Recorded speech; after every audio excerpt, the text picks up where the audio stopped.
نحمده ونصلي على رسوله الكريم اما بعد فاعوذ بالله من الشيطان الرجيم بسم الله الرحمن الرحيم رب اشرح لي صدري ويسر لي امري واحلل عقدة من لساني يفقهوا قولي ربنا زدنا علما. الوصیۃ بالنساء، عورتوں کے ساتھ بھلائی کا بیان. قال اللہ تعالی وعاشروہن بالمعروف، اللہ تعالیٰ نے فرمایا عورتوں کے ساتھ حسن سلوک سے رہو سہو. وقال تعالی، اور اللہ تعالیٰ نے فرمایا وَلَن تَسْتَطِيعُوا أَن تَعْدِلُوا بَيْنَ النِّسَاءِ وَلَوْ حَرَصْتُمْ فَلَا تَمِيلُوا كُلَّ الْمَيْلِ فَتَذَرُوهَا كَالْمُعَلَّقَةِ وَإِن تُصْلِحُوا وَتَتَّقُوا فَإِنَّ اللَّهَ كَانَ غَفُورًا رَحِيمًا. یہ بات تمہارے بس سے باہر ہے کہ تم سب بیویوں میں برابری برت سکو، اگرچہ تمہارا کتنا ہی دل چاہے. بس ایک ہی طرف اتنے مائل نہ ہو جاؤ کہ دوسری کو لٹکتی ہوئی چھوڑ دو. اور اگر باہم موافقت تم کرو اور اللہ سے ڈرتے رہو تو اللہ تعالیٰ بے شک معاف کرنے والا اور رحم فرمانے والا ہے. یہاں پر پہلی آیت میں تو بتایا گیا کہ عورتوں کے ساتھ حسن سلوک کرو، جبکہ دوسری آیت میں سورۃ النساء کی ہے یہ بتایا گیا کہ اگر ایک شوہر کے پاس ایک سے زیادہ بیویاں ہیں تو وہ ہر چیز میں اگر عدل کرنا بھی چاہے تو وہ کر نہیں سکتا، کیونکہ پورے کا پورا عدل انسانی وسعت سے باہر ہے. انسان اپنے حد تک کوشش کر سکتا ہے، لیکن ضروری نہیں کہ اس کی یہ کوشش واقعی بارآور بھی ثابت ہو اور اس کے صحیح طور پر وہ سب کچھ کیا بھی جا سکتا ہو. اور خاص طور پر مادی معاملات میں، روپے پیسے کے معاملات میں، چیزوں کے معاملات میں تو پھر بھی عدل کیا جا سکتا ہے، لیکن انسان کے دلی جذبات اور احساسات کے بارے میں عدل کرنا ناممکن ہے. جیسا کہ آپ جانتے ہیں کہ اپنی اولاد کے بارے میں بھی عدل کا حکم دیا گیا. حضور صلی اللہ علیہ وسلم نے فرمایا سووا بین اولادکم فی العطیہ، اپنی اولاد میں تحفے تحائف دینے کے معاملے میں برابری اختیار کرو. وَلَوْ كُنْتُ مُفَضِّلًا أَحَدًا لَفَضَّلْتُ النِّسَاءَ، اگر میں کسی کو زیادہ دے سکتا ہوتا تو عورتوں کو ترجیح دیتا، لیکن اس کی مجھے اجازت نہیں دی گئی، لہٰذا تم برابر کا معاملہ کیا کرو. اس کے باوجود کہ آپ مادی معاملات میں برابری کرتے ہیں، لیکن دل کے جذبات اور احساسات اپنے بچوں کے بارے میں بھی ہر ایک سے مختلف ہوتے ہیں. کوئی اولاد میں سے ایک بچہ زیادہ پیارا ہوتا ہے، دوسرا نسبتاً کم ہوتا ہے، اور یہ جان بوجھ کر نہیں کیا جاتا اور نہ ہی اس کے بارے میں انسان کا کوئی بس چلتا ہے. اسی طرح جیسے اپنی اولاد کا کوئی دشمن نہیں ہوتا اور باوجود کوشش کے عدل نہیں کیا جا سکتا، یعنی جذبات کے معاملے میں، اسی طرح ایک سے زائد بیوی ہونے کے موقع پر بھی عدل جو ہے بالکل احساسات اور جذبات کا وہ انسانی حدود سے باہر ہے. لہذا یہاں پر انسانی فطرت کے اس کمزوری کو سمجھتے ہوئے یہ کہا گیا کہ اگر تم برابری پوری طرح نہ کر سکو تو کم از کم یہ ظلم مت کرو کہ ایک ہی کی طرف جھک جاؤ اور دوسری کو بالکل لٹکتا ہوا چھوڑ دو. لٹکتا ہوا سے مراد یہ ہے کہ نہ تو وہ اس گھر میں اس کے کوئی قدم جمے ہوئے ہوں، اس کی کوئی عزت کوئی ویلیو ہو، اور نہ ہی وہ اپنے والدین کے گھر جا سکتی ہو واپس، تو وہ عورت بیچ میں لٹک گئی کہ اس کا کوئی مقام اور کوئی ٹھکانہ نہیں. تو فرمایا ایسا سلوک نہ کرو. اور پھر کیا کرو؟ وَإِن تُصْلِحُوا وَتَتَّقُوا، اگر تم اصلاح کرو گے اور تقویٰ کرو گے، فَإِنَّ اللَّهَ كَانَ غَفُورًا رَحِيمًا، تو تمہاری اپنی طرف سے جو اصلاح کی کوشش ہوگی اور اپنی طرف سے جو مساوات کی کوشش ہوگی اور دل میں خدا کا خوف اور تقویٰ موجود ہوگا تو اس تقویٰ کی وجہ سے اللہ تعالیٰ تمہاری بخشش کر دیں گے اور تمہارے گناہ کو معاف فرما دیں گے. پھر اس کے بعد احادیث نبوی ہیں. وعن ابی ہریرہ رضی اللہ عنہ قال قال رسول اللہ صلی اللہ علیہ وسلم استوصوا بالنساء خیرا فإن المرأة خلقت من ضلع وإن أعوج ما في الضلع أعلاه فإن ذهبت تقيمه كسرته وإن تركته لم يزل أعوجا فاستوصوا بالنساء متفق عليه. وفي رواية في الصحيحين المرأة كالضلع إن أقمتها كسرتها وإن استمتعت بها وفيها عوج وفي رواية لمسلم إن المرأة خلقت من دلع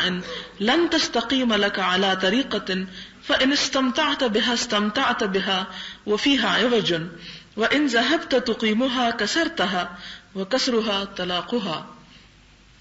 حضرت ابو ہریرہ رضی اللہ تعالی عنہ روایت کرتے ہیں کہ رسول اللہ صلی اللہ علیہ وسلم نے فرمایا کہ عورتوں سے اچھے سلوک سے پیش آیا کرو، کیونکہ عورت کی تخلیق پسلی سے ہوئی ہے، پسلیوں میں اوپر کی پسلی کچھ زیادہ ہی ٹیڑھی ہے، اسے سیدھا کرو گے تو وہ ٹوٹ جائے گی،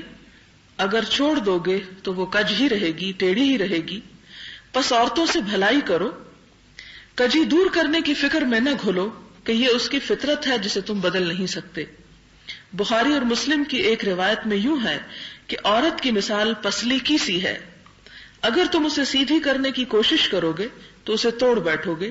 اگر تم اس سے کام نکالنا چاہو تو اس کج حالت میں رکھ کر ہی فائدہ اٹھا لو۔ مسلم کی ایک روایت میں یوں ہے کہ عورت پسلی سے پیدا کی گئی ہے، وہ تمہارے لیے سیدھی نہیں ہو سکتی، لہذا تم اس سے فائدہ اٹھانا چاہو تو اس کی کجی سے قطع نظر فائدہ اٹھا لو، اگر تم اسے سیدھی کرنے کی تگ و دو میں لگے رہو گے تو اسے توڑ ڈالو گے، اور اس کو توڑنا اس کو طلاق دینا ہے۔ اس حدیث کا مطلب آپ یوں سمجھ سکتے ہیں کہ جیسا کہ آپ جانتے ہیں کہ بنیادی طور پر مرد کو اللہ تعالیٰ نے عقل زیادہ دی ہے اور عورت کے اندر جذبات کا غلبہ رکھا ہے۔ مرد کو عقل یعنی جذبات کے مقابلے میں عقل کیوں دی گئی؟ اس لیے کہ جس قسم کی ذمہ داریاں اس پہ ڈالی گئیں اس کے لیے زیادہ سوچ سمجھ کی ضرورت ہوتی ہے، اور اس کے مقابلے میں عورت کے اوپر جو ذمہ داریاں ڈالی گئی، اولاد کی پرورش کی، اولاد کی محبت کی، ان کی تربیت کی، تو ان ذمہ داریوں کو نبھانے کے لیے عقل سے زیادہ جذبات کی ضرورت ہوتی ہے، اور یہ دونوں کا اپنی اپنی جگہ پر حسن ہے۔ اسی لیے ایک حدیث میں آتا ہے، شاید آگے یہیں اسی کتاب میں آپ پڑھیں، کہ جس میں آتا ہے کہ عورتیں جو ہیں وہ ناقصات العقل ہیں، تو عموماً عورتیں اس پر بڑی غضبناک ہوتی ہیں کہ ہمارے بارے میں یہ کیوں کہا گیا کہ عورت جو ہے وہ ناقص العقل ہے۔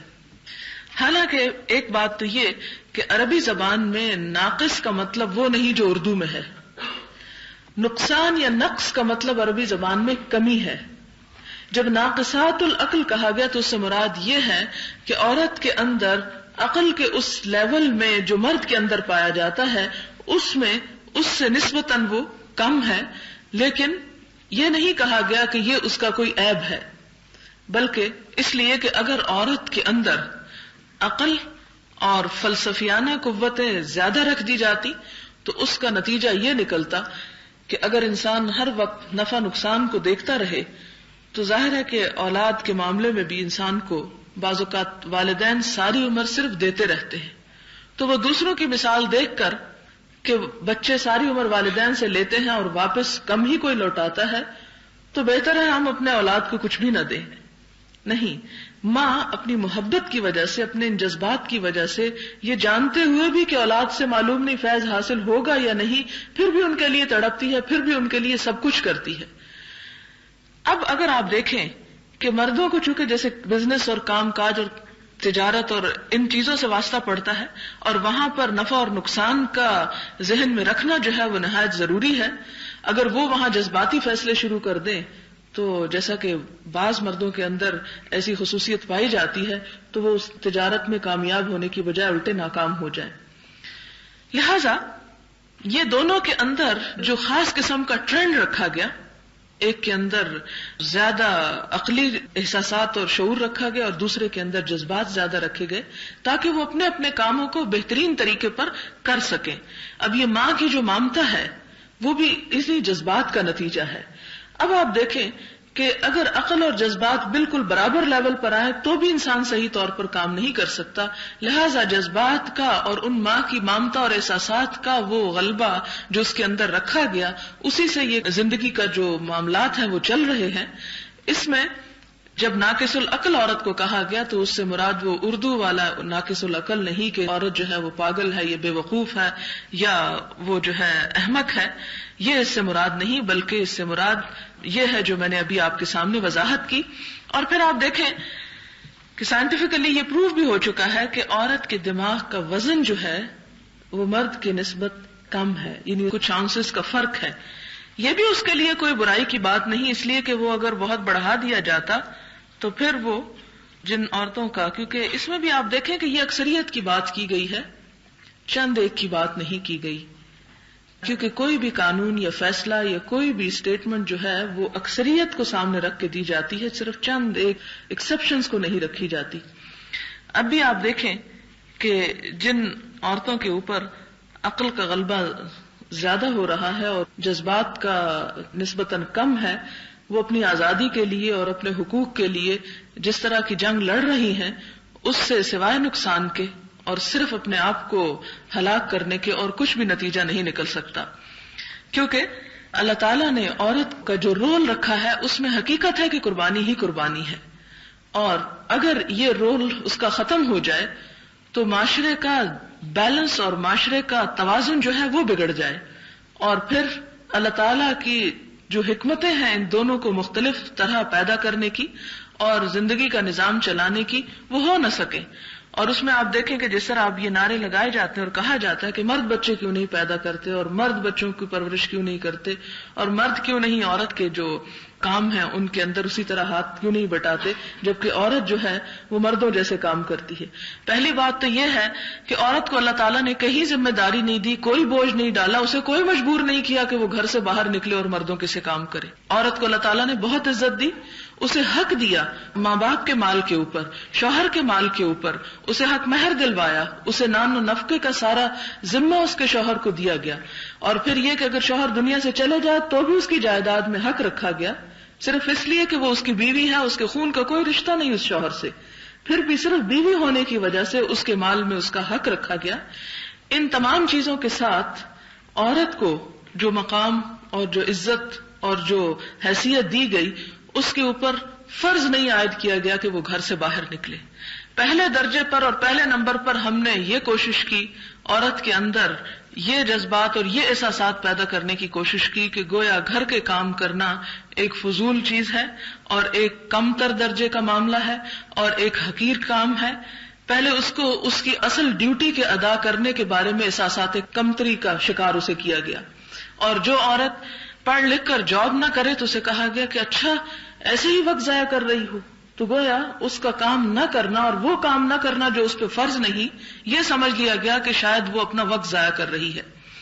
حالانکہ اولاد کی تعلیم و تربیت اور اس فیکٹری میں جو کچھ وہ کام کر رہی ہے کہ جس سے انسان بنتے ہیں، جہاں سے انسان نکلتے ہیں، ایک تو وہ فیکٹریاں ہیں نا کہ جن سے جوتے نکلتے ہیں اور جن سے کپڑے بنتے ہیں، اور ایک وہ ہے کہ جن سے انسان بنتے ہیں. تو اگر وہ جوتے بنانے کی فیکٹری میں کام کرتی ہے تو گویا وہ کام کر رہی ہے، اور اگر وہ انسان بنانے والی فیکٹری میں اپنا وقت لگا رہی ہے تو گویا وہ بیکار ہے اور اپنی صلاحیتوں کو ضائع کر رہی ہے. حالانکہ یہ حقیقت نہیں، یہ ایک مغالطہ ہے جس میں عورت کو ڈالا گیا ہے. اب یہ ہے کہ بنیادی طور پر عورت کو پہلے تو یہ نہیں کہا گیا کہ وہ اپنے آپ کو ایک مصیبت میں ڈالے اور ضرور باہر نکلے، لیکن جب وہ نکل آئی، پہلا قدم تو یہ اٹھا لیا کہ نکل آئی، اور اس کے نکلنے کو کہا کہ عورت اس وقت تک آزاد نہیں ہو سکتی جب تک کہ وہ فائنینشلی آزاد نہ ہو. گویا مرد کی غلامی سے وہ اس وقت تک آزاد نہیں جب تک کہ وہ مرد کے مقابلے میں خود کمانے والی نہ ہو. اب اگر وہ نکل آئی ہے تو اب عورت کا اگلا مطالبہ یہ ہے کہ جو ہماری بنیادی ذمہ داریاں ہیں وہ بھی مرد پر ڈال دی جائیں، تو جب واقعی مساوات ہو سکتی ہے. تو اب آپ دیکھیں کہ جو مرد کی بنیادی ذمہ داریاں اگر عورت پر ڈال دی جائیں، اور جس طرح کی کوششیں ہو رہی ہیں کہ آئندہ کچھ سالوں میں مرد بھی اس قابل ہو سکے کہ وہ بچے پیدا کر سکے، تو یہ سراسر وہی چیز ہے کہ جس کے بارے میں شیطان نے انسان کے خلاف جو چیلنج کیا تھا اور یہ دعویٰ کیا تھا کہ میں ان کے دائیں طرف سے آؤں گا، بائیں طرف سے آؤں گا، سامنے سے آؤں گا، پیچھے سے آؤں گا، پھر انہیں ضرور بھٹکاؤں گا، میں انہیں ضرور حکم دوں گا، پھر وہ اللہ کی خلق کو، اللہ کے نظام کو تبدیل کر کے چھوڑیں گے. یعنی وہ جو ذمہ داریوں کی تقسیم اللہ تعالیٰ نے انسان کے بھلے کے لیے کر دی، اس کو وہ بدل ڈالیں گے. اور جب انسان فطرت کے کاموں میں دخل اندازی کرتا ہے تو سوائے اپنے نقصان کے اور کچھ نہیں کرتا. اب یہاں پر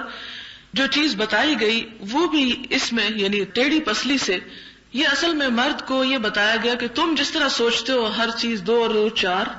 اور ہر چیز کے بارے میں عقل تمہاری غالب ہے، تم چاہتے ہو کہ عورت کے اندر بھی وہی عقل ہو اور اسی طرح وہ بھی معاملہ کرے، تو یہ تمہارا ایٹیچیوڈ جو ہے وہ درست نہیں ہوگا. اس طرح اگر اس سے معاملہ کرو گے تو اپنا آپ کو بگاڑو گے. اور یہاں پر مثال دی گئی کہ عورت ایسی ہے کہ جیسے پسلی سے، یعنی آپ دیکھیں کہ پسلی کی جو تخلیق ہے اس میں ٹیڑھا پن ہے. یہ ٹیڑھا پن کوئی گمراہی نہیں کہا گیا، یہاں صرف بتایا گیا کہ جس طرح ایک چیز مڑی ہوئی ہوتی ہے تو یہ مڑی ہوئی بھی ہے اور خوب مڑی ہوئی ہے، سختی کے ساتھ مڑی ہوئی ہے، یعنی اسے گویا بنایا ہی اللہ تعالیٰ نے اس طرح ہے. یہ نہیں کہ نعوذ باللہ ذلیل و رسوا کیا ہے اور اس کی کوئی حقارت ہے، نہیں، اس کی تخلیق اس طرح ہوئی ہے. اس کے اندر کچھ چیزوں کے بارے میں جو اسے کام کرنے تھے اپنے اللہ تعالیٰ کی طرف سے دیے ہوئے، ان کی ادائیگی کے لیے اس کے اندر یہ چیز رکھ دی گئی ہے. لہذا اگر تم اسے اپنے ذہن کی طرح اور اپنے جیسے مرد کے ساتھ معاملہ کرتا ہے وہ کرنے کی کوشش کرو گے تو اس کا فائدہ کچھ نہیں ہوگا، وہ ٹوٹ جائے گی. اور اگر تم اس کے اس ٹیڑھے پن کے ساتھ اس کی اس نیچر کو سمجھتے ہوئے کہ وہ بعض معاملات میں ہٹ دھرم ہے، وہ خوب پختہ مزاج ہے، جہاں پر اسے جو اپنی بات منوانی ہو یا جو کام کرنا ہو، تو اس کی اس نیچر کو سمجھ جاؤ گے. اور پھر آپ دیکھیں کہ عموماً انسان جہاں عقل سے کام لیتا ہے وہاں اس میں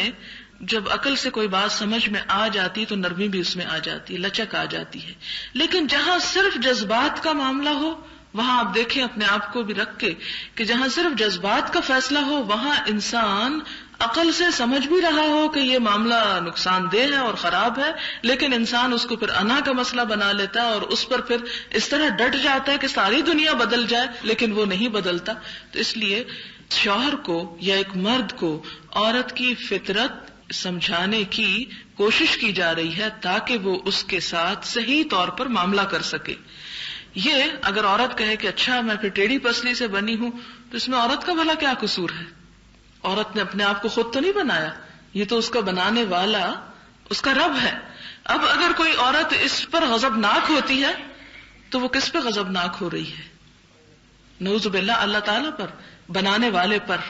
اور بنانے والے نے کیوں ایسا بنایا؟ اس نے ہر چیز کو پوری حکمت اور تدبیر کے ساتھ بنایا. اس کے بنانے میں کوئی بھی کجی نہیں. جیسے کہ وہ آتا ہے نا کہ اللہ تعالیٰ فرماتے ہیں فرجع البصر هل ترى من فطور، تم اپنی نگاہ پلٹا کے دیکھو کیا تمہیں کوئی رخنا نظر آتا ہے،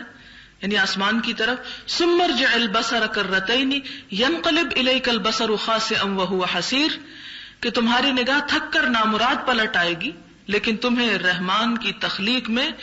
کسی قسم کا کوئی خلل، کوئی کجی اور کسی قسم کی کوئی بھی خرابی نہ پاؤ گے. تو عورت کو اگر اس نے ٹیڑھی پسلی سے پیدا کیا تو رحمان نے خود اس کو پیدا کیا، اور اس پیدائش میں کوئی بھی تم ٹیڑھا پن نہ پاؤ گے یا وہ خرابی نہ پاؤ گے. یہ ایسا پیدا کرنا کسی خرابی کا سبب نہیں، کسی گمراہی کا سبب نہیں، اس کے لیے کسی احساس کمتری کا سبب نہیں، کسی برائی کا سبب نہیں. ایسا ہونا اس کے لیے باعث اعزاز ہے، افتخار ہے. اب کائنات میں اور بہت سی چیزوں کو آپ دیکھیں. کچھ درخت ایسے ہیں کہ جن کو بالکل اسٹریٹ پیدا کیا گیا، کچھ کی شاخیں ایسی ہیں کہ جو اٹھتی ہیں اور نیچے کو آ جاتی ہیں. اب آپ دیکھیں کہ جہاں سرف کے درخت میں اس کے سیدھے ہونے کی وجہ سے ایک حسن ہے، اسی طرح ان درختوں کے اندر کہ جن کی شاخیں نکلتی ہیں اور پھر وہ دوبارہ اپنے نیچے کی طرف گر جاتی ہیں اور بظاہر ٹیڑھی نظر آ رہی ہوتی ہیں، ان کے اندر بھی ایک حسن ہے. اگر آپ دیکھیں کہ کائنات میں سارے کے سارے درخت سرو ہی کی شیپ کے پیدا کر دیے جاتے اور بالکل سیدھے تنے والے بنا دیے جاتے تو کائنات کا حسن جو ہے وہ قائم نہ رہتا. اس لیے اللہ تعالیٰ کی تخلیق پر نہ تو انسان کو ناراض ہونا چاہیے، نہ ہی اس کا معنی غلط لینا چاہیے. یہاں پر جو چیز صرف سمجھائے جانے کی کوشش کی گئی وہ یہ ہے کہ عورت کو عقل سے مت معاملہ کرو، اس کے ساتھ جذبات کے ساتھ معاملہ کرو. اور یہی وجہ ہو کہ ایک عورت چاہے وہ اپنی کسی غلط بات پر یا کسی بھی چیز پر جتنی بھی ہٹ درم ہو، اگر محبت کے ساتھ اس کو منایا جائے تو وہ سب کچھ قربان کرنے کو تیار ہو جاتی ہے. تو یہ اصل میں وہ ہنر اور وہ گر اور وہ نکتہ ایک مرد کو دیا جا رہا ہے کہ جس کے ساتھ وہ عورت کے ساتھ نباہ کرے اور اس سے فرمایا کہ اگر اسی حالت میں تم اس سے فائدہ اٹھاؤ گے تو فائدہ اٹھا جاؤ گے، لیکن جو چاہے کہ نہیں وہ بالکل تختے کی طرح سیدھی ہو جائے تو پھر فائدہ اٹھایا جائے، تو پھر وہ لوگ جو ہیں وہ اس وجہ سے اپنی زندگی میں ناکام رہتے ہیں۔ اور پھر نیچے یہ اس کی وضاحت کی گئی کہ اس کا سیدھا کرنا کیا ہے، اسے توڑ ڈالنا، اور توڑ ڈالنا کیا ہے، اسے طلاق دینا۔ کہ جو شخص یہ نقطہ نہیں سمجھتا اور جو مرد عورت کی اس فطرت سے جس پر اللہ نے اس کو پیدا کیا اس سے واقف نہیں اور اس کے ساتھ صبر و تحمل کے ساتھ نباہ کرنا نہیں جانتا، پھر وہ عورت کی ذات سے فائدہ بھی نہیں اٹھا سکتا اور اسے اپنے ساتھ نہیں رکھ سکتا، پھر اسے طلاق ہی دے گا، جیسا کہ ہم دیکھتے ہیں۔ وعن عبد الله بن زمعة رضی اللہ عنہ انہ سمع النبی صلی اللہ علیہ وسلم یخطب وذکر الناقۃ۔ حضرت عبداللہ بن زمعہ رضی اللہ عنہ روایت کرتے ہیں کہ جناب رسول اللہ صلی اللہ علیہ وسلم نے اپنے خطبے کے دوران حضرت صالح علیہ السلام کی ناقہ اور اس کی کونچے کاٹنے والے کا ذکر کرتے ہوئے فرمایا اذ انبعث اشقاها، یعنی اس آیت کی تفسیر میں بیان فرمایا کہ جب ان کی قوم کا سب سے بدبخت آدمی اٹھا، ایک سب سے بدماش جو اپنے قبیلے کی حمایت کے سبب مضبوط اور محفوظ تھا، جھپٹ کر اٹھا اور اونٹنی کی کونچیں اس کے بعد کاٹ ڈالی۔ اس کے بعد اسی خطبے میں، یعنی جب آپ قوم سمود کا ذکر کر رہے تھے، اس ذکر کے بعد آپ نے ایک اور بات فرمائی، اور وہ کیا تھی؟ آپ نے عورتوں کے متعلق نصیحت کرتے ہوئے فرمایا۔ یہ نصیحت کس کو کی جا رہی تھی؟ مردوں کو کی جا رہی تھی کہ یہ کیا حرکت ہے کہ تم میں سے کوئی اپنی عورت کو اس طرح پیٹتا بھی ہے جیسے غلام کو، یعنی جیسے اپنے نوکر کے ساتھ سلوک کیا جاتا ہے ایسا سلوک عورت کے ساتھ کرتا ہے۔ پھر ہو سکتا ہے کہ اسی رات اس سے شباش بھی ہو، یعنی بیوی کے ساتھ وہ معاملہ نہیں کرنا چاہیے کہ جو ایک نوکر کے ساتھ یا ایک حقارت آمیز معاملہ ہو، یا یہاں پر دراصل مارنے سے روکا جا رہا ہے کیونکہ وہ تمہارے کاؤنٹر پارٹ ہیں، تمہارے ہی جیسی ہیں، انسانیت کا دوسرا رخ ہیں۔ تم ان کے ساتھ اگر معاملہ کرو اور کوئی چیز ان کی ناپسند آئے تو کہ مرد کو اللہ تعالیٰ نے جسمانی طور پر طاقت اور قوت دے رکھی ہے، تو وہ روکا جا رہا ہے کہ اپنے کام اور اپنے مطلب کے حصول کے لیے تشدد سے کام مت لو۔